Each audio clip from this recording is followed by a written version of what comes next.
ഞാൻ അവരെ വെല്ലുവിളിക്കുന്നു. ഞാൻ അവിടെ നിന്ന് ഞാൻ പറഞ്ഞിരിക്കുന്നു, അങ്ങനെ പറയാൻ പറ്റില്ല കോടതിയിൽ. കടകംപള്ളി സുരേന്ദ്രനെതിരെയുള്ള കേസുമായി ബന്ധപ്പെട്ട് തങ്ങൾ നിലപാട് മാറ്റി. ഈ സോഷ്യൽ മീഡിയയിൽ നടക്കുന്ന തെറ്റായ പ്രചരണമാണ്.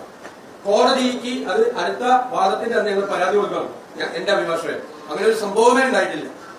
അത് കൈരളി ന്യൂസിൽ അടക്കമുള്ള ചില വാർത്താ മാധ്യമങ്ങളിൽ വന്ന തെറ്റായ വാർത്തയാണ്. അതെങ്ങനെയാണ്?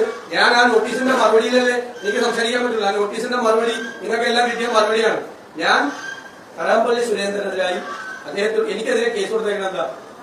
ദ്വാരപാലക ശില്പം ഏത് കോടീശ്വരനാണ് വിറ്റത് എന്ന് കടകംപള്ളി സുരേന്ദ്രൻ പറയണം. കാരണം അദ്ദേഹം നമ്മുടെ ദേവസ്വം മന്ത്രിയാണ്. അറിയാവുന്നവരോട് ചോദിച്ചാലല്ലേ പറയാൻ പറ്റുള്ളൂ. ഇതാണ് ഞാൻ മാധ്യമങ്ങളോട് പറഞ്ഞത്. അതിലാണ് എനിക്കെതിരെ കേസ് കൊടുക്കുന്നത്. ആ ആരോപണത്തിൽ ഞാൻ ഉറച്ചു നിൽക്കുന്നു എന്നാണ് ഞാൻ മറുപടി നോട്ടീസ് കൊടുത്തത്. ഞങ്ങൾ കോടതിയിൽ പരാതി കൊടുക്കുകയാണ്.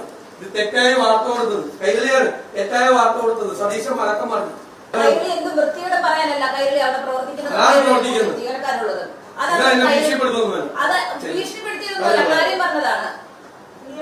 ഇത് പച്ചക്കള്ളാണ് പറയുന്നത്. കോടതിയിൽ പറയാത്ത കാര്യം പച്ചക്കള്ളം. എന്ത് വൃത്തികേട് പറയും? ഒന്നുകൂടി ആവർത്തിച്ചോ. എന്ത് വൃത്തികേട് പറയും?